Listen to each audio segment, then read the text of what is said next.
Welcome to the Artist Academy podcast, the audio version of our Facebook Live series, Art Talk Tuesday. I'm your host, Andrea Earhart, and I am so excited that you're here to catch the weekly replay of my laid-back yet very inspiring conversations with other full-time professional artists. The purpose of this series is to show aspiring artists like you that it is completely possible to make a great career out of this art thing. And if you ever want to join us live and have your questions answered in real time by myself or featured guests, then just hop over to facebook.com/groups/Artist Academy every Tuesday at 8 p.m. Central Standard Time. I'll see you there.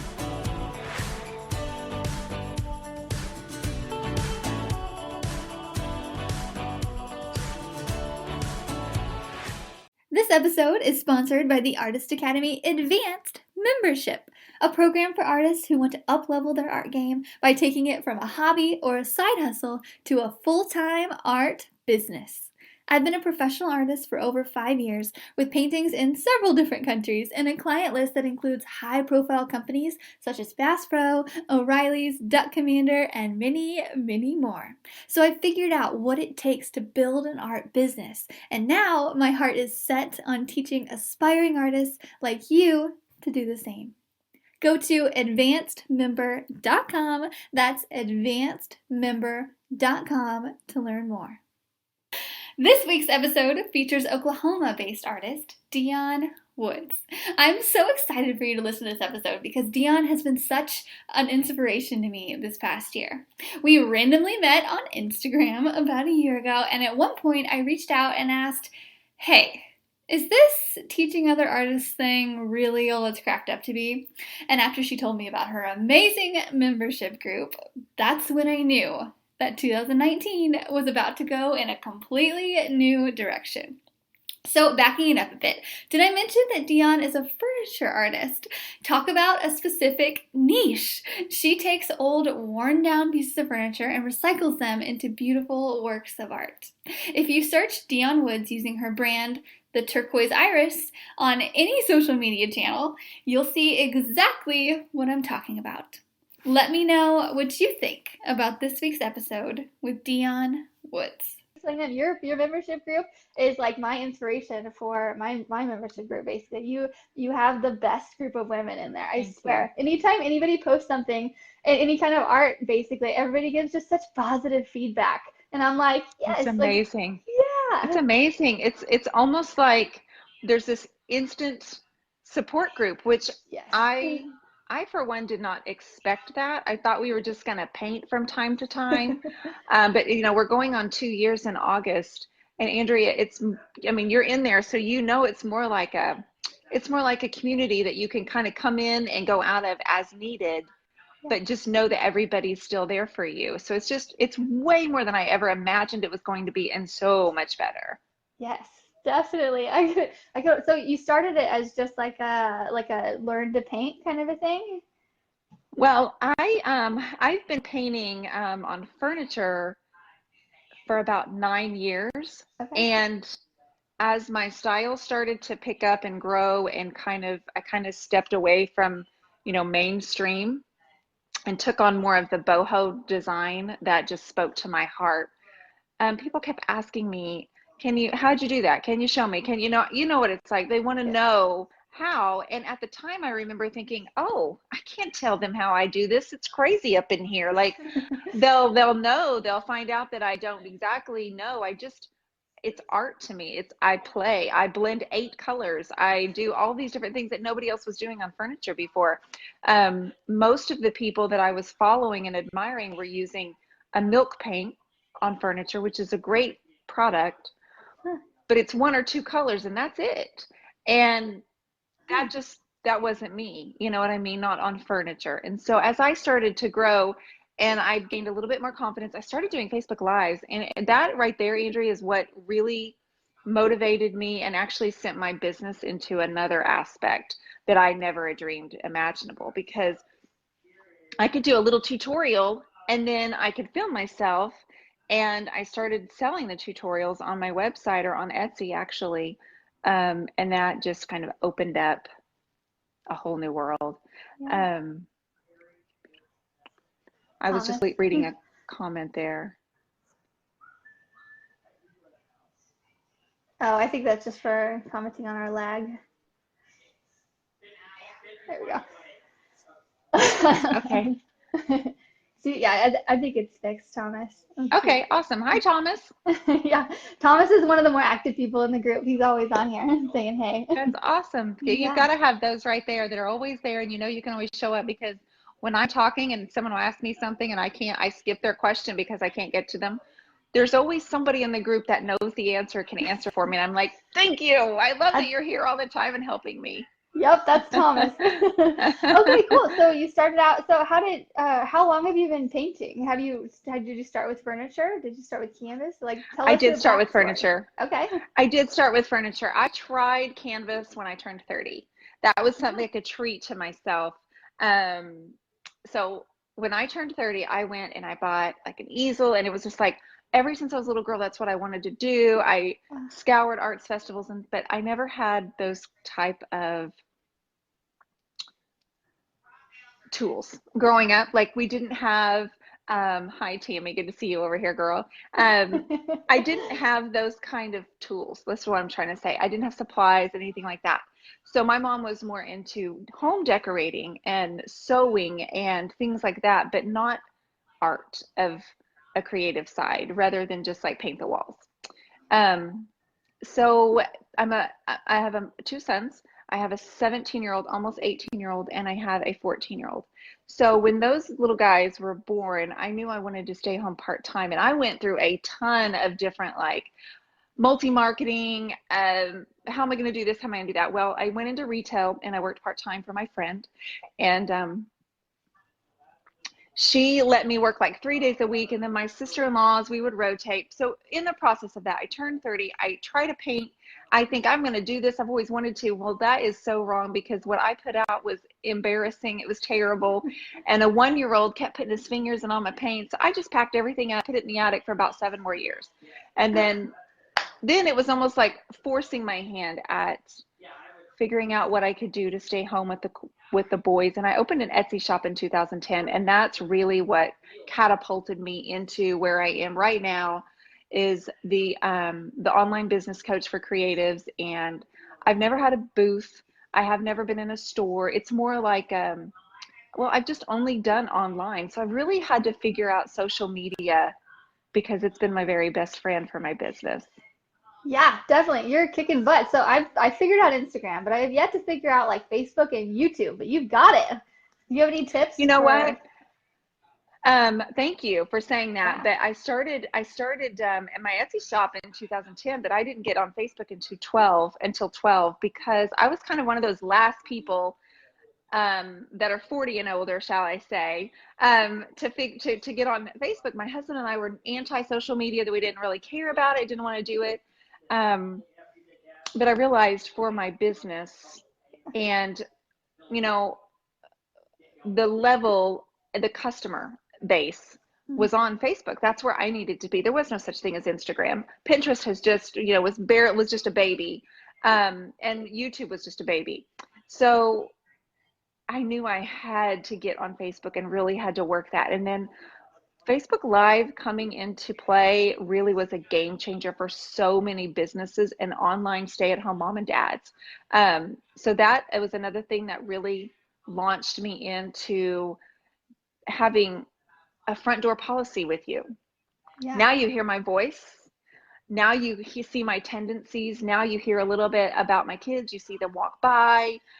You get to see a little bit of my spaces and what I do. And so that was really like what a brick and mortar would give me, was that little dot on my phone that said, welcome. This is what I'm all about. Yeah. That's amazing. Okay, so you would just go.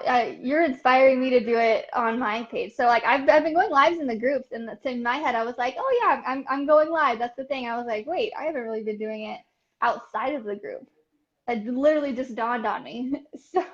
So you are always doing murals. Like, it would be extremely beneficial. And I mean, if you came on live in the middle of the afternoon and you were working on your mural and you just set up your tripod for just a few minutes, I'm so like this. What are you Yeah. doing? Oh my God. I mean, I would be all over that. Like, I don't see anybody else doing that. And you should do that. And then you can go live on YouTube. Oh yeah. Girl, Oh yeah.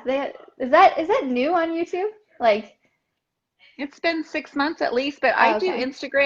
I do Instagram, Facebook, and YouTube all at once. How do you do that? Wait, like iPad, Uh, iPhone, or well, I have teenagers, old phones, ah, hand me your old phone. And so when you're on now, when you have Wi-Fi, I don't have to do anything. Like when I'm home, they all work. yeah, Does that make sense? kind of. Try it. Okay, so three, but you have to have Three three, devices. three. Okay, Or you all could do right. computer and lap. You can do computer and iPad.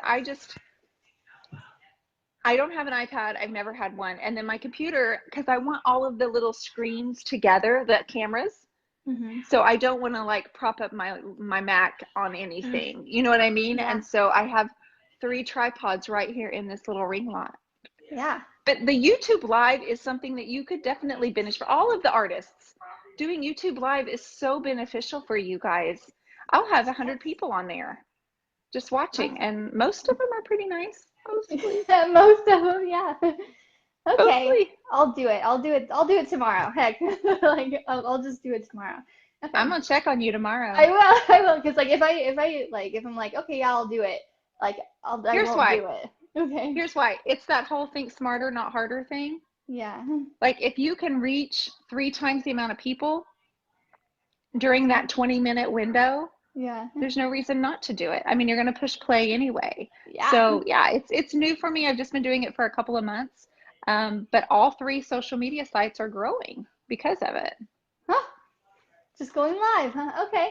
Do you have any tips for people going live? So you go live a lot in your group, and I think that's Every day. awesome. Every day in your group. Not every day in my group, but I go live every day, whether Oh it be wow.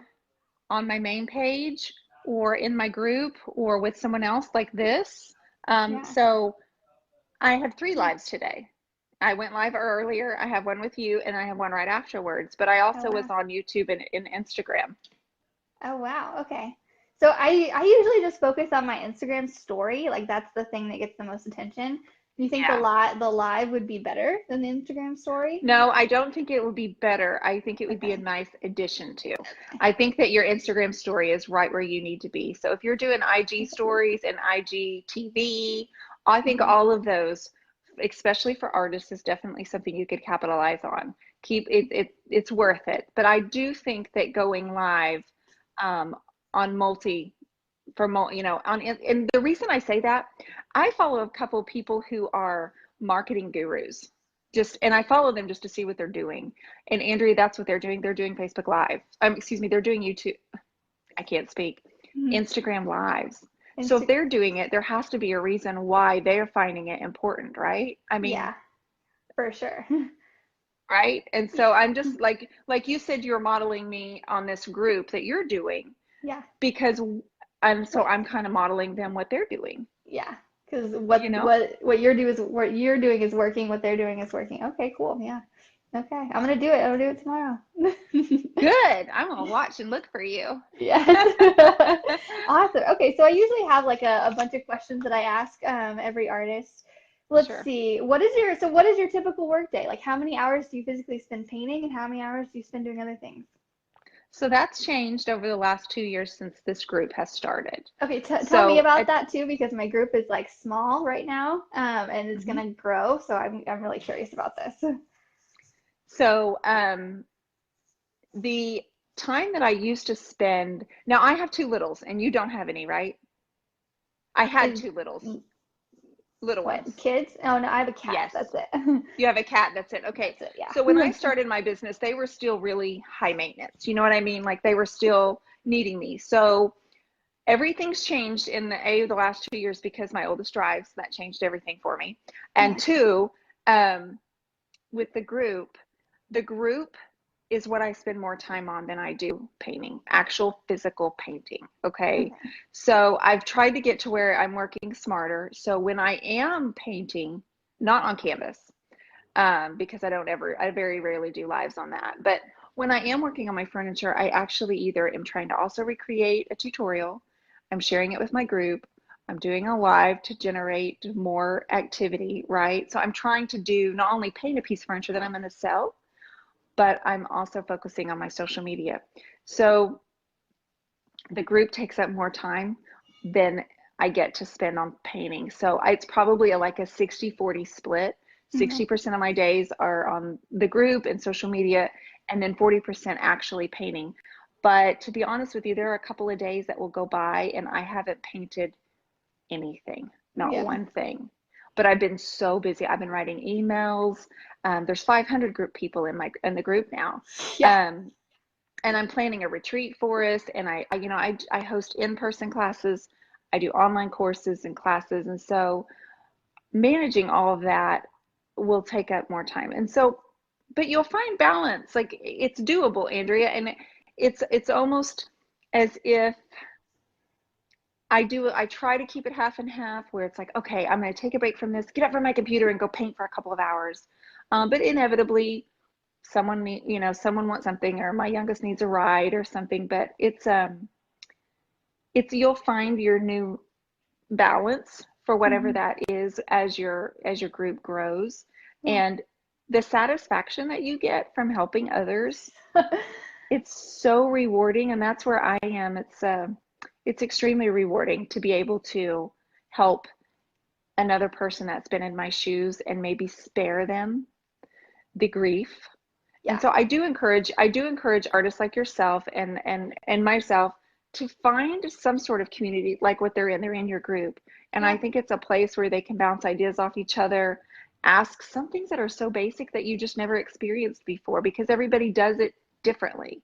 Mm-hmm. You do this differently, you do this differently. So it's just such a great place and can be a very safe place. So you don't always feel quite alone. Like when I first got started, it was in me in my garage, lonely, sweating, crying at times. And I ship all over the US. That was a very hard thing to deal with by yourself. Yeah. I bet, yeah, shipping. Because I remember you said you shipped a piece of furniture, and I commented, I was like, okay, wait, furniture. Wait, I've shipped like a big canvas, and that I thought that was a lot. How much does it cost to ship a piece of furniture usually? Um, I have James, who I found through UShip, and James has been working for me 4.5 years, and I found him on UShip. But he's my go-to guy.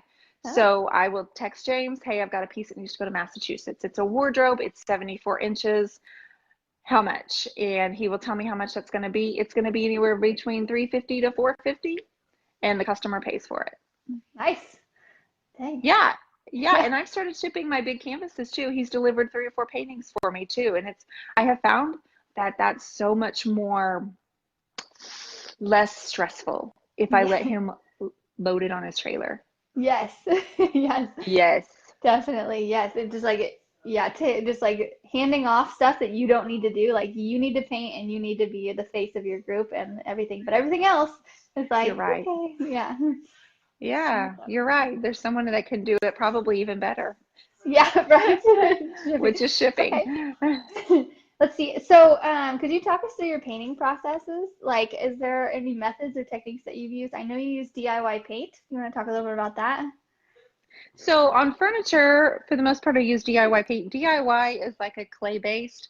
So this is a product that is, um, it's all natural. And the reason I switched from painting with latex on my furniture was because I lost a sale that was like a $1,500 to $1,800 sale to a lady in California, and she wanted 2 pieces of furniture. And this was 4 years ago. And we went through the process. I had shipping set up, I had everything ready to go. And she messaged me. She goes, wait a minute, before I pulled the trigger on this thing, this is chalk paint, right? And I said, no, this is a latex from, Benjamin Moore. That was my favorite go-to brick color line. Yeah, And she same. was like, oh, no, no, no, no, no, no. I have 2 small children, and they're going to be around crawling around this furniture. And I want a product. I can't. I don't want to do any kind of late. And I just thought, what? Like, it's devastating when you work so hard on $1,800, Yes. and it was really disappointing. And that was kind of the last kicker to where I was like, okay, I'm going to try this For furniture, it's called chalk paint. This is a clay and chalk based paint, and so it's all natural. It's called, no VOCs. There's only 9 ingredients. So Debbie Beard, she founded a recipe that she loved, and when she sent it to me, I just fell in love with it, and I've been hooked ever since. So I'm a retailer for it because I love it so much. Wow. So where is it made, you said? So it's made, the warehouse is Yeah. in Arizona. Oh, okay. Yeah. American made, yeah. Okay, Yeah, awesome. it's made in the USA, and the clay that's in it, I'll tell you what happens is it's a really porous, because just imagine like the clay dirt, and in Oklahoma that's what we have. We have like lots of clay dirt. It's really porous, so it absorbs the water and turns into mud. So I blend all of my furniture pieces, right? Like I'm putting 5 to 8 colors on a piece of furniture. So what would happen is I add water, which is my number one thing. You had a question where what was the thing you can't live without when you're painting? Yeah. Water. Water, spray gun. Okay.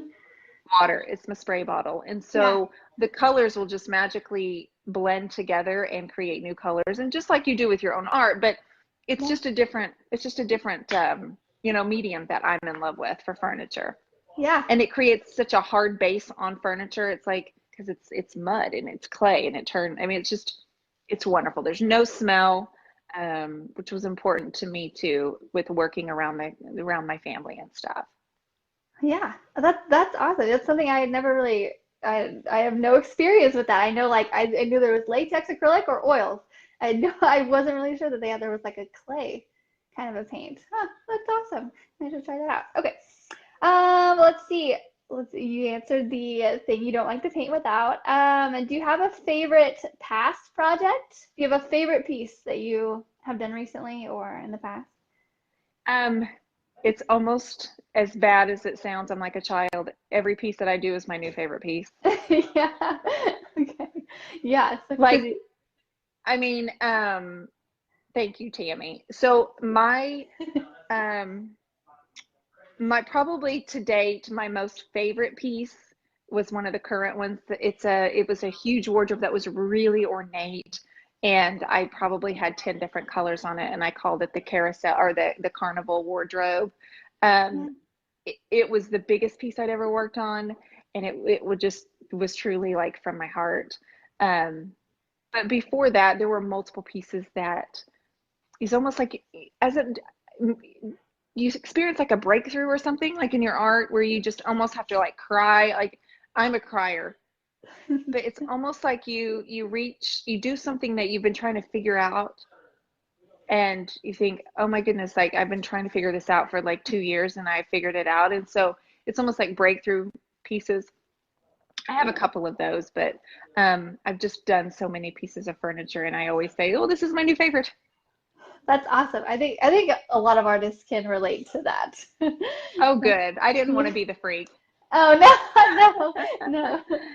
Let's see. That's awesome. Okay, so have you Thank learned you. any art lessons the hard way? So that, like your story about the latex paint is a kind of a hard lesson, but have you like It's a hard blended things lesson. wrong? Have you ever had like a furniture piece just go bad and you're like, I gotta start over? Or do you just keep So, going? oh no, in the early years, I decided that I would take paper, and I would apply it to, say, like a decoupage type thing, and I would apply it to furniture. Well, Hmm. I my style has always been distressed, like it's always been heavily worn and distressed. So I learned something early on that I wasn't sure how I wanted to manipulate the paper, but I put it on the piece of furniture, and you're thinking, why would you do that? Because no one else was doing it. And it was really critical for me to figure out my own style and something that nobody else was doing. So I Yeah. put the paper on the drawers, and I went to distress it with my electric sander. And when I did that, I sanded holes right through the paper, um, which at the time made me bawl, sit down, cry my eyes out. It's June, it's hot, and it's 100 degrees. And then my husband had walked by and came home from work and gave me a suggestion on what to do. Brilliant. Um, so what I learned in that was to trust my process, and because I like really worn, distressed pieces that look like they're 100 years old, it was okay to go ahead and move forward with that design sense because that was something that no one else was doing again. And I was scared. I was really scared to be different. Yeah, definitely. Yeah. Yeah. That's so cool though. Just like step out of the box for a second and then just yeah, that's awesome. Yeah. Okay, let's see. Thank you. Yeah, I like so I paint at Bass Pro quite a bit, and they like the distress look quite a bit. And so I'll paint like a brand new like logo or stuff, and they'll be like, "Okay, take the sander to it, make it look old." I'm like, "Okay." So I definitely know the feeling of taking the sander to something. You're like, ah, it kind of feels good, but you're kind of like, I don't know. Oh man, my boys would walk by and say, "Mom, that looks so pretty. What are you doing?" And I'd be like, "We got to get it dirty and we got to sand it." And they would just be like, "That looks terrible, Mom." I mean, they could not figure it out for the longest time. And then they gave up. Boys, They kids. gave up asking. Let's see. What are your future art plans or goals? Like, what's coming up for you? What are you excited about? Larger canvases. Larger canvases. So, like, Yeah, I how did big? a 5 foot. I released a 5 foot piece yesterday, and that's just, I mean, you, Muriel girl, you're like, that's nothing, right? But for me, a 5 foot piece, because my furniture pieces can be 6, 7. So I'm used to a large canvas in that aspect. But with artwork, it's a little bit different. I mean, the 3x3s I've been managing for a while, but this 5 foot piece, it was just like, oh, I love this. We're going to do this some more. And Yeah. then selling a couple of them, I'm like, okay, we're on to something like this. I like this a lot. So I think in the next year or two, you're going to see a lot more larger artwork from Yes. me. And the furniture will just continue and Yeah. continue and continue because um, that's just where my heart stays too. Oh, good. That's good that you found that niche though, and you still like it after Oh so many yeah. years. There's so many people that get really good at something and then they pivot, and you're like, no, like stay in your lane kind of thing. But you very much are, and you Yeah. still love it, and that's amazing too. I love it, and I also know how important it is for the single mom or the young person who has absolutely $18 to his or her name to grab something off the side of the road and actually do something with it that someone else was throwing away. I believe in recycling. I think it's a really important thing to buy or to do a used piece as opposed to not always buying new. I mean, I like the mix of them, but man, that single mom that needs new shoes for the kids, like it's so important for me to help those women better themselves and better their own lives for maybe being in a situation that they didn't plan or didn't predict, or there was violence or there was something going on. So my heart is for those women that, and men, I shouldn't say just say women, men, or I know so many grandparents who are raising their children, and I have a lot of grandmothers in the group. So yay to the, I have 73-year-old women who are busting it in my group, Yeah. painting furniture and trying to make extra income. So I'm all about it. Go for it. I want to help those ladies. Yes, that's awesome. Yes, your demographic is mostly like moms kind of a thing in Mm-hmm. your group. Mm-hmm. Yeah, that's awesome. They're all so nice too. I'll just say that again and again. So you mentioned your large pieces. Everybody after this, go look at her recent photo of that. The way you stage it, like your staging is amazing because photos sell art and you've got it down. Your photos are so good. And like your recent Yeah. photo with you just like reading a book on the couch, I was like, "Ah, that's great," because usually we're just like standing by it, you know? And I'm like, I wouldn't even thought of that. That's amazing. I loved it. Thank you. That just came to me yesterday while I actually, yeah, you're super nice too, Heather says. Heather says, we think you're nice too, sure. Um, Thanks, Heather. um, I just ran in there and threw on something and plopped down, and I took the picture of myself and I just pushed go and then plopped on the couch and then popped back up. But it's what I try to teach everybody also is that, man, you have to make a scroll stopper. I mean, you got to get them on social media to stop scrolling. And Yeah. so Oh you yeah. can create a beautiful piece of art or furniture, but if they keep going, nobody saw it, nobody's buying it. So lighting and setting it up, I mean, we literally moved that whole sofa into there just for that photo. Like we took apart the living room. I made him move the table. I mean, we spent an hour setting up for it. And it's important. Like It it's is. social media. So if I don't have a store for you to come in and see it, I got to make an impression with you. And you're telling me that it did. And so that makes me really, really happy. Yes, it definitely did. And I love hearing now, I love hearing that backstory too. Because you know, the first thing I thought, I was like, so is that's her living room? Or wait, has she had that couch there forever? Like I just did not think that you moved the couch somewhere. That's just something you just don't think about. So I'm glad you shared that. And it like almost gives us permission to do that, or gives us an idea to, Use everything you have. I yeah. mean, that's my dining room. That's our formal dining room. And that's my staging wall. And there's a fake floor. There's 5 feet of fake linoleum wood floor in front of it. It's sitting on top of our tile. And it's just a 12-foot wall. And people walk in my house and I'm like, oh, that's interesting. You know, Yeah. I'm like, it's important. I mean, you got to, it's all about the first impression and getting them to stop the scroll when they're flipping through their news feed. That's it. Okay, Ryan. Ryan just commented. My fiance. He was like, I need to step up my Instagram husband game. Apparently, because he's the one that's always taking photos for me if I don't set it on a tripod. But ooh, okay. I need a wall now. I have like a studio room, Ryan. We need to make like a wall for staging stuff. Yeah, you need a 10, 12-foot wall for staging. And then I literally buy 3 rugs at a time once a year just for staging. And it's for staging props. It's a business write-off. Or that stool, that there's a turquoise velvet stool that I bought at Home Goods. That's just for staging. I don't need that stool anywhere. But I have those things for props for that very reason. And I do a staging course because people don't understand the importance of it, but they like pretty photos. But if you think about it, all of these people on Instagram, they're staging, they're spending all day and they've hired their photographer to come in and take pictures all day long. Yeah. Yeah, that I think that's what a lot of people don't realize about Instagram. Yeah, it's like it looks so like nonchalant or like they're just hanging out. No, there's thought They got put their into hair did that day and they got the nails done that day. that. Yes, exactly.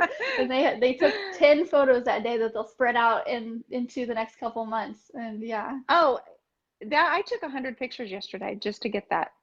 so really, The ones on the wall of it, and then the one of me on the sofa. Between all of that, I took at least 100 pictures to get those shots that I posted yesterday. that's awesome. I love that you share that too because I'll share that sometimes on my Instagram story. I'll send a screenshot of my phone, like my phone photo library, and it's literally all the same photo, different poses, and I'm like, yep, Yes. that's just what it happened, and it makes me feel better that there are other people out there doing it too, because that's what it Honey, I takes. got 11,000 photos and only like 3 of them are my kids. You're like I have kids, but you want to see my furniture? Right, they don't talk back. The furniture agrees with me so much better. That's amazing. I love that.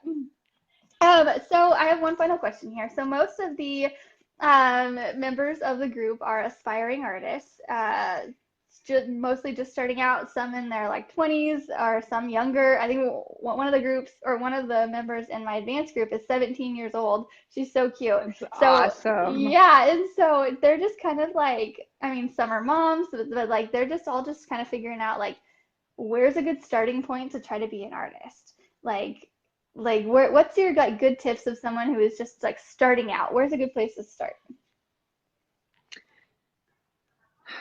Okay.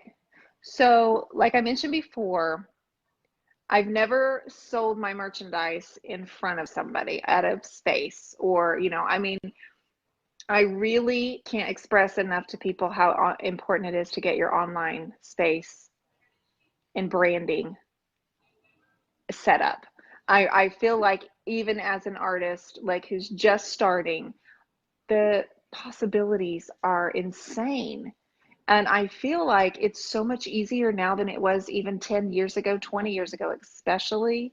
You can reach such a broader audience. And so what we talked about was making sure your photography and your staging and all of that, and really continuing your craft, like really continuing growing as an artist and trying new things. I think that's probably what I coach more than anything else, is to keep practicing. Like, don't get so set in. And then someone the other day, I was on a live on YouTube, and she goes, "What do you do when you get in a rut?" And I said, "I stop and I go make a mess." Just stop what you're doing and go make an art mess. Don't care about colors that match. Just literally, and I put my, I finger paint. So I put my hands in the paint and I smear it and let it drip everywhere. And that almost like unclicks my mind, as into stop that of trying to be so perfect over there, and let's create. Let's be the 5-year-old kindergartner and just play. And so I recommend that happen for any new artist, that you take a break from the constant learning, the constant training yourself, and then remember who you were when you were 5, and it didn't matter if you colored outside the lines. I think that's a really good thing to remind yourself to do. Yeah, I love that. Yeah, I think, because I think a lot of us are just trying to take ourselves so seriously. We're really trying really hard. And so I love that advice. Nobody's ever given that advice before. So I think that's awesome. Let's see. We have It sounds like I'm the oldest one here. No, definitely not. Yeah, Thomas says, yes, build a brand and be flexible. You're spilling the truth, Dionne, is what. Amen.